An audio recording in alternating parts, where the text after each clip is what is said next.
কন্যাদানের গুরুত্ব। রাজা দশরথ যখন তার 4 পুত্রের বরযাত্রী নিয়ে রাজা জনকের দ্বারে পৌঁছালেন, তখন রাজা জনক তার অত্যন্ত সম্মানের সাথে তাদের স্বাগত জানালেন।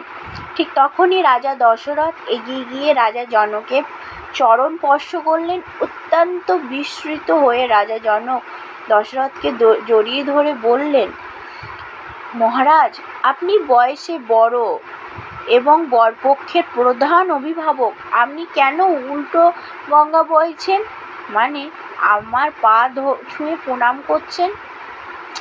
উত্তরে দশরথ খুব সুন্দর একটি কথা বললেন, মহারাজ, আপনি হলেন দাতা, কারণ আপনি কন্যা দান করছেন, আর আমি হলাম যাচক, কারণ আমি আপনার কাছে কন্যা চাইতে এসেছি। এখন আপনি বলুন তো, দাতা এবং যাচকের মধ্যে শ্রেষ্ঠ কে? একথা শুনে রাজা জনকের চোখ দিয়ে অশ্রুধারা বইতে শুরু করলো।